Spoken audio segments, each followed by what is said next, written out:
Started. Just about everybody's made it. Hopefully they'll pop in here in the next minute or so while I'm still sitting here. So today we're obviously out in the shop. I want to share something with you for today's info thingy stuff, whatever. So basically it's Tuesday, obviously, and what we're going to start covering is basic terminology in woodworking. And there's a handout or a document or a PDF, whatever you want to call it. And there's two different places you can find it. One is right here under Tuesday by clicking on this little link right here. That'll take you to it. And the other is to go into this where it says handout PDF download. And there it is again. Okay. I'm not testing you on this stuff right now, so don't worry about it. You do not. Somebody asked earlier today if they had to take notes. You guys are not going to be asked to take notes in this class unless it's something that helps you or you desire. Okay, so it's perfectly fine. No, don't worry about it. Okay, so I'm going to show you the first portion of this because there's absolutely no way we're going to get through this entire thing. And as at my age, I will add things, I will forget things, I will skip over things, then come back to things. It's just the way it is. That's the way my mind works. So what we're going to talk about today is the difference between solid stock, hardwood lumber, and sheet goods like plywoods, things like that. Okay, and there's some pros and cons to using solid material for projects. And then, oh, there's somebody else right there coming in.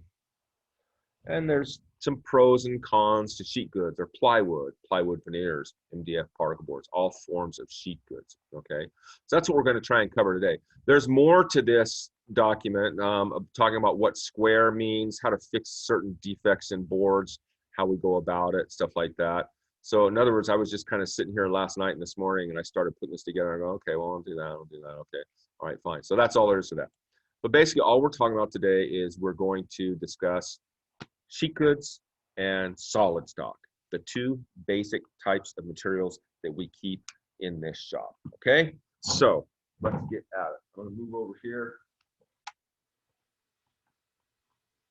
So like I said, the two basic types of material that we have in this shop are sheet goods and solid stock. All right, let's start with sheet goods. Sheet goods, plywood, parkboard, MDF, things like that, are manufactured materials. We are surrounded by, in this area of Southern Oregon, plywood mills, timber products, Murphy Plywood outside of Rogue River, all sorts of places around here that make plywood or sheet goods. Now, when I say plywood or sheet goods, what I mean, like I said, is something that's man-made. Even though it's man-made, it is constructed for the most part out of natural materials or wood. So for example, one of the most common sheet goods you can find, one of the least expensive sheet goods you'll see, is what's called particle. And just as its name implies, it's made up of, I'm going to zoom this in a little bit so maybe you can see it better. Okay. It's made up of a lot of little particles of wood, sawdust, basically, if you would. Okay? And then that sawdust is taken, placed into a form, adhesives, heat, and pressure are put on it to form this board. Okay? Now, if you look at this stuff, if I take a knife and I go on the edge of this, what you'll notice, you guys probably can't see it here, but it's coming off in a bunch of little particles. Particle board, right? What do you know? Okay, so that's how it comes apart. Another form of sheet good, similar to particle board, is what's called MDF, medium density fiber board. Okay, there are other versions of this stuff called LDF and HDF and all these other things like low density fiber board, high density fiber board. But the most common is medium density fiber board. It's literally the same thing as particle board. It's just the pieces, particles that make this up, that are put under pressure and heat and everything, are much smaller. This is more like cardboard that was ground up into really, really fine pieces, the finer sawdust, and compressed and made into a product. When I cut it with this, when I cut this, I can end up getting pieces off of it like that. Okay, so this is MDF, medium density fiber board. So kind of if you think of the name, particle board uses larger particles than fiber board. Okay, so that's two basic types of sequence. There's also what's called veneer core plywood. In the construction industry, building homes, things like that, it's basically veneer core plywood, and it's things that you would use for flooring or roofing or stuff like that. It's construction grade plywood. And that's basically, I don't have any here because we don't generally use construction grade plywood here. I might. Let me take a real quick look. I don't think we're going to have that stuff here.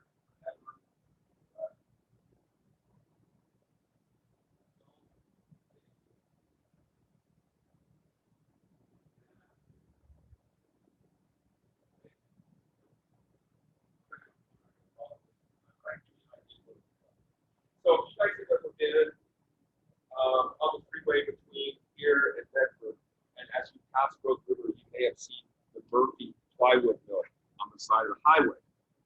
And what you see out there is a bunch of a bunch of stacks of real thin pieces of material, just stack after stack after stack after stack of that stuff up there. Basically, what it is, it's this stuff. It's a bunch of little thin layers, and they're all stacked up. This is what they make plywood out of. Okay? Now, plywood, as its name implies, is made up of multiple plies or thin layers. Okay, where they do it is they stack layer on top of layer, on top of layer, on top of layer. And these layers can be different thicknesses, and the number of layers are going to vary depending on the overall final thickness of material that they want, but they stack them up. Now, it's not quite that easy. This is actually poplar right here, individual poplar. So if you look, these lines you can see here, these striations, it's grain, okay, grain direction of the wood. Now, lumber is in some ways very strong, in some ways very weak. So if I take this and I bend it along its length, let me take one piece and show you what I mean. If I bend it along the grain, right, it's really flexible. If I try to bend it across the grain, okay, it's not nearly as flexible. It's much more stiff, sturdier. So what they do when they make plywood is they take all these individual layers, and every other piece, they rotate the grain direction 90 degrees. So that one's that way, that one's that way, that way, and that way. What that accomplishes is, what that means is every other layer, the grain direction is rotated. And what that gives us, it gives us a very strong, sturdy material in both directions. Right here, you can see I'm going with the grain, but it doesn't bend nearly as easily as it did before. Same thing here. Now I'm across the grain, and it doesn't bend nearly as well. Okay, so that strengthens. Putting those grain directions opposite each other at each layer strengthens the plywood. So that's kind of how they made regular old veneer core plywood. Like I said, there's a lot of different types of plywood. Okay. So this is a basic. No, actually, let's go back to the particle board, things like that. So the surface of particle board is not exactly attractive. Okay, let's see if I can zoom in on this and you can see it. Okay, it's not exactly the prettiest stuff in the world. Okay, so basically you can see all the little individual particles and stuff, and the edges are nasty looking too. They're rough. Okay, you couldn't paint that. You'd still see this rough surface underneath it, and you can't sand it smooth either. It's not going to happen. Okay, so oftentimes what we'll do to hide this surface is we'll put a laminate on the faces. Okay, so this is what's called melamine. It's a plasticized type of laminate, very, very thin layer on the faces of this. Now, you probably have something in your house that is a particle board laminate like this. If you've ever seen furniture in places like Walmart and Freddy's and places like that, most of the time it's a particle board with a fake wood grain laminate over the face to make it look like it's wood. That's the least expensive form of furniture, okay? So the particle board can be hidden a little bit. The problem is you still see the edges, okay? You will always be able to see these edges, except for the fact that we can actually take, we have these, let's see if I can get this one off here. These are little veneers, laminate veneers. I'll do this little tape. Oh, that does not want to open here. And what it is, it's the same type of material that's on the face here. Laminate, okay? And it's this thin, you know what I should have done? That was dumb. And let's pull this out of here and I'll snap a piece off. So basically what this is a really thin piece of laminate, same type of stuff that's here. And on the back is a heat activated glue. So basically this is a little bit wider than the thickness of this board, okay? So basically what you do is you take a clothes iron, right? And you slide it along here, you get it hot, you slide it along here, it heats the glue up, melts the glue, and adheres this edge banding is what it's called. This is melamine edge banding. And then once it's glued on there, you trim these extra little edges that are on there. And what you have now is a situation where you're hiding that particle board core, okay, that inner core particle board. Okay, so that's what a lot of this cheap furniture you'll see in Walmarts and places like that. That's how they're made. That's how they hide those particle board edges. Okay. So melamine, particle board, stuff like that. Now, one of the problems with particle board and melamine and stuff like that is you can't put a decorative edge on it. And what I mean by that is if you look at a board like this is solid wood, okay? It's had a router bit, kind of like this. Zoom in on that a little bit. So you can see. Okay, that allows you to put a decorative edge on it. Okay, here's a piece of oak with a decorative edge on it. All right, and you cannot do that to these particle boards.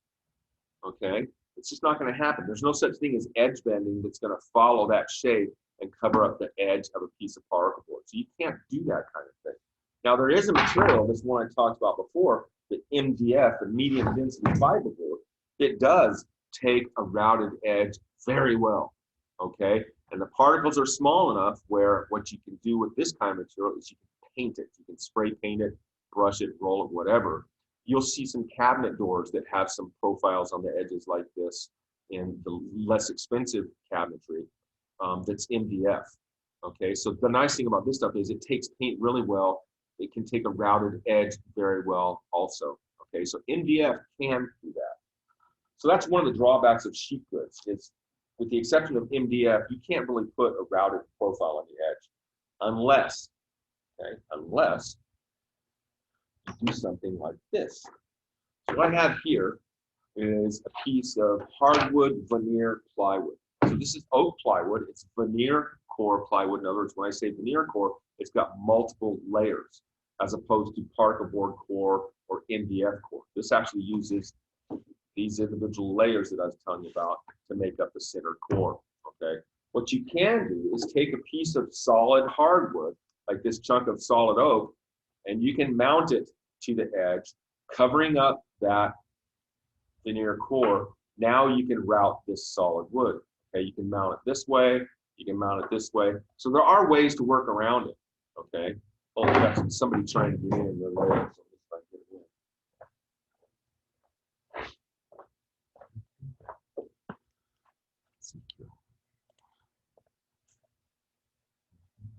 Oh, he'd already been in. He must have got booted or something.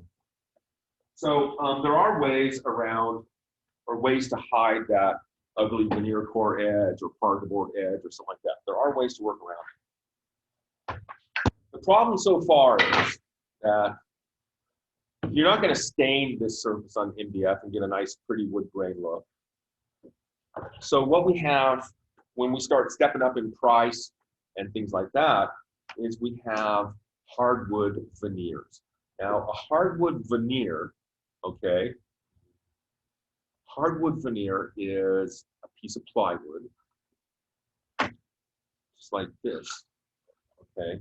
Then it can be a veneer core like this, multiple layers. It can be a particle board core, it can be an MDF core, there's the intermediate MDF particle board. But on the outer surface is a very, very thin layer of actual hardwood. In other words, this is oak, okay? If I take my knife and I carefully, so as not to slice myself open, I get it just under the edge of that veneer.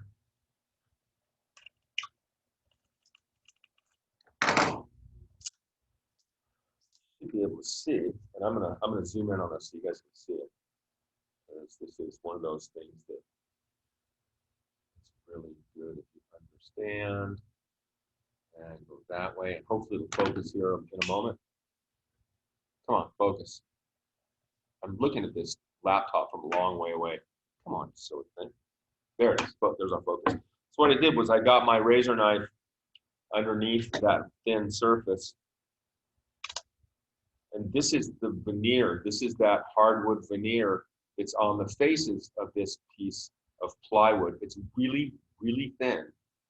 Okay, and this is real salt. This is solid oak. It's just a very thin layer of solid oak. And then once I take it off, it exposes that first layer of just crummy stuff that makes up the core. Okay, so this is hardwood veneer plywood. That veneer basically means very thin. Okay, a veneer. There's got to be another example of it, but I can't think of it. To tell you the truth. So this is an oak hardwood veneer plywood. There is a piece here of cherry hardwood plywood. Okay, this is actual cherry. Okay, on the surface of this, and if I take my knife again and I get it just under that edge and I start cutting it up, you should be able to see the crummy stuff underneath, right? And then you see my very, very, very, very thin piece of actual cherry on the surface, okay? So this is a way to get what looks like solid hardwood out of a piece of plywood. It's by putting this very thin cherry veneer on it, or oak veneer, or walnut veneer. You can get just about any veneer plywood you want, just about any species, is by putting these very, very thin layers of actual solid wood on the faces to hide that core, whatever type of core it is, whether it's veneer core or particle board core or MDF core. So that's hardwood veneer plywood. You can get this in just about any species you could possibly want. And when I say plywood, I didn't mention a while ago sheet goods. What you normally talk about is these are created and sold in sheets that are 4 feet wide and 8 feet long. That's a basic sheet of plywood. You can get them 5 by 10, blah, blah, blah, smaller, cut down smaller, but for the most part, they're 4 feet wide and 8 feet long. That's the standard size of a sheet of plywood.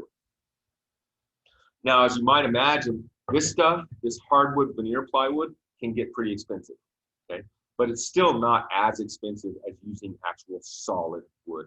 And we have edge banding for this cherry plywood, okay? Actual cherry, right? All we gotta do is take a clothes iron, get it hot, iron that bad boy on there, and then trim it flush, and we've got what looks like solid cherry wood, okay? So that's our edge banding. There's other types of plywoods. This is called Baltic birch. And the reason it's called Baltic birch is because originally it came out of the Baltic region of Russia, okay? And the main difference between this stuff and our regular plywood is the number of layers, okay? So both of these pieces, this one and this one, are 3/4 of an inch thick. But if you look at this one, what do we have? We've got 1, 2, 3, 4, 5 layers that make up the inner core. On this one, we probably have 11 to 13 layers that make up the inner core, okay? And then there's a birch face on it. Okay, so that gives us a lot more stable, stronger, heavy piece of plywood. So that's just a kind of a specialty type of plywood Baltic birch. So one of the nice things about plywood, another nice thing about plywood is that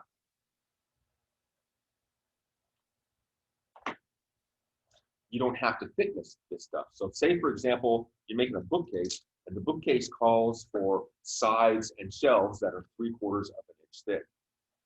You don't have to buy plywood that's an inch thick and then take it down to 3/4 inch thick. You can buy plywood any thickness you want, okay? Anywhere from a 1/16 of an inch thick. This is 1/4 inch thick maple plywood, maple face veneer plywood with a veneer core. 3/4 inch oak plywood, you can get an inch thick, 7/8, 5/8, doesn't matter. You can buy any thickness you want. Really nice thing about plywood as well is that when you get it, both faces are flat and perfectly parallel to each other. In other words, if these faces were to extend off into space, they wouldn't get any closer together, they wouldn't diverge. Okay, so the faces are parallel to each other, and that means that this is a consistent thickness no matter where you measure it. Okay, so that's a benefit of plywood. Another benefit of plywood is this: it's very stable. In other words, it doesn't move. When we have severe changes in temperature and humidity, solid lumber will expand and contract. It moves. Plywoods generally don't. So when solid lumber expands, contracts, moves, it tends to, well, it tends to get jacked up. It'll bend, it'll twist, it'll bow, and you've got to be able to get those bends, those twists, those bows out of a piece of material that's all tweaked out from humidity or temperature changes. So plywood's stable in that regard. It stays relatively flat. It doesn't bow. It doesn't cup. None of that kind of stuff. It can, but when you spend decent money on the better plywoods, it just doesn't do it. Okay. So that's a little bit about sheet goods. And there's a piece of cherry plywood that just fell on the floor. So let's talk a little bit about solid stock. We have two basic types of solid stock in the shop. We have one softwood pine, solid stock, and we have 5 different hardwoods in our solid stock inventory. Okay, for example, our softwood is pine. We have red oak, it's a hardwood. We have maple, it's our lightest color hardwood, it's almost white. We have poplar is one of our hardwoods. It can range from greens to whites to grays to black streaks through it. I've seen purple streaks going through this stuff. It's some pretty strange colors. Okay, that's poplar. Then we have alder. Okay, it's one of the 6 that we carry, or 5 hardwoods we carry. And the last one is cherry. This one is our most expensive. Okay, alder is oftentimes called the poor man's cherry because it can be treated or stained or finished to look a lot like cherry packs. It's sometimes difficult to tell these 2 boards apart. This one's alder, this one's cherry. Okay, it can be difficult to tell them apart. So this is kind of like the poor man's cherry is what we call it. Now, benefits to using solid wood. First of all, it's solid wood. It's real wood. I mean, it's got just a warmer feel to it. You can tell when something's made out of solid wood. You can tell. It can be routed. You can put profiles on these things, like this decorative routed edge that you can't see because it's too fuzzy. Okay, the same thing is on this piece of oak that I showed you earlier. It takes router bits and allows you to put profiles on edges and ends very easily. Okay, that's one nice thing. It machines very well. It cross-cuts well. I'm not zooming out. It cross-cuts well. It rips well. It accepts machining very well. Overall, it's just a much nicer material to have in a piece of furniture than plywood. It's not something, solid wood is not going to be used to make kitchen cabinets. It'll make the doors or the drawer fronts, something like that, but it doesn't make the actual cabinets themselves. If you have a fairly or relatively new, not too expensive dresser or nightstand in your room or something like that, it's probably plywood with a solid wood drawer front or door front or face frame. So it can be cost prohibitive. Making a large project out of just solid wood can be very cost prohibitive. But for the most part, it's really nice. It stains well, it finishes well. You can sand it very smooth and nice. But there are some drawbacks to this stuff, okay? This stuff is just like it came out of a tree, okay? This piece of oak right here is standing up just how it would have been oriented in a tree. In other words, the roots would be down there, the leaves up there, okay? And all the moisture and nutrients from the roots follows those cellular pathways up through the trunk. What that means is you can see these cellular pathways in the end. What that means is water, moisture is going to be drawn into the end grain very readily. Okay, so as temperatures change, humidity changes, water is going to enter into this board and it's going to exit out of this board. What that does is it pisses it off, it tweaks it out. The board's going to twist, it's going to expand, it's going to contract. For the most part, expansion and contraction in solid wood, like this piece of oak, so I'm going to do this while dropping it, okay, is going to expand and contract that way, this way, across its width. It's not going to change much along its length or its thickness, okay? It's mostly going to change across its width. In other words, this board will expand and contract like this. You really won't see too much lengthwise, and you really won't see much change in regards to its thickness. So that means that this board can sit here and tweak out. It can twist, it can cup, it can bow, all kinds of things that we'll have to get out of it. So that's a drawback of solid stock.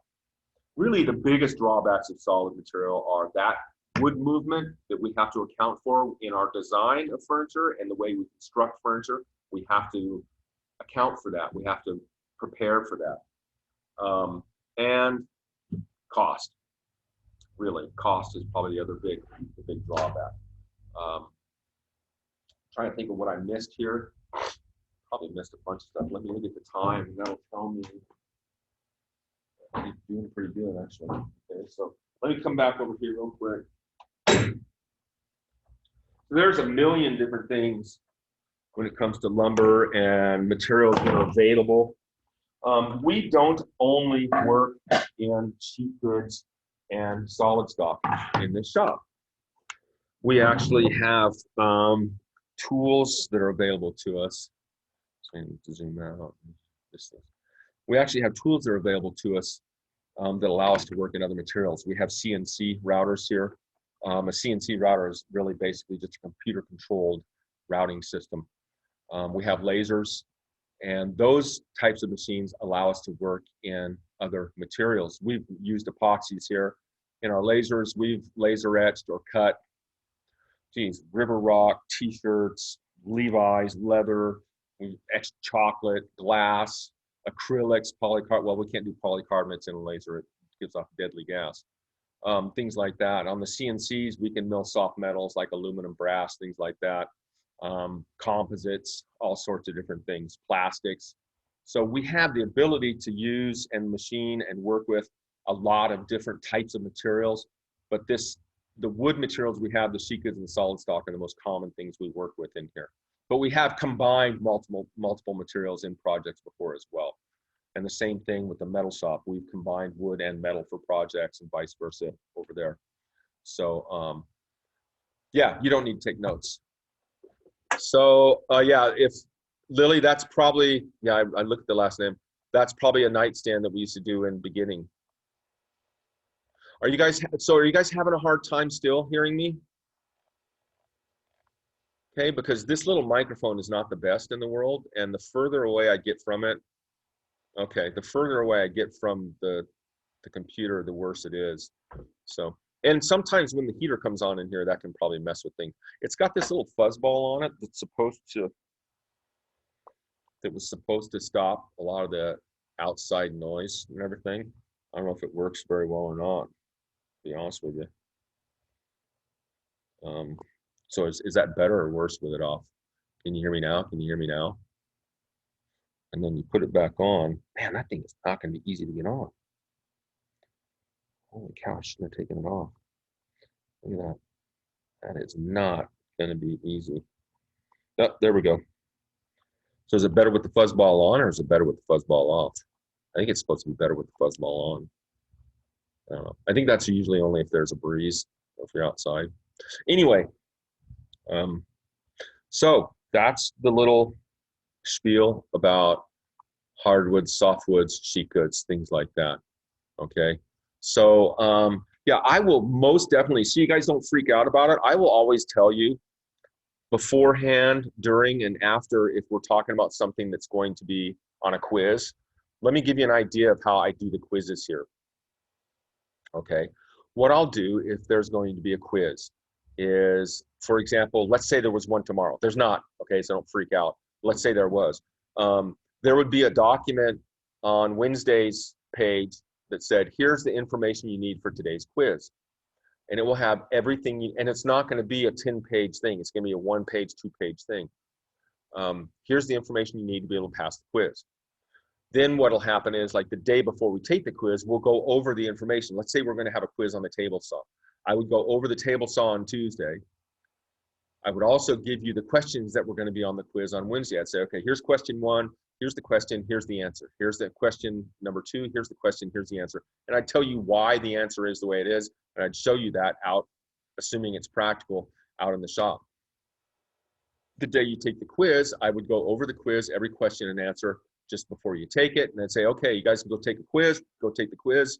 There will always be enough time in class to take the quiz during class. I won't ask you to do anything outside of class, and you can always ask questions. I'll stay on during the course of the entire class. So don't sweat the quizzes in here, man. They're going to be at least your worries. Your biggest worry, the thing you need to worry about the most, is just making sure you're here, because that can affect your grade. That will affect your grade if you're absent a bunch, and you can't fix that. You can't go back and fix that. The quizzes you can retake as many times as you want to get whatever score you want, but attendance you cannot.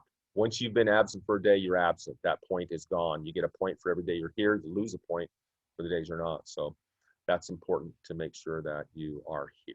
Okay? So that's it for today, folks. Thank you for being here. Thank you for getting here on time. Have a nice afternoon and evening. Take care of yourselves, and I will see you tomorrow. All right? Bye-bye, folks.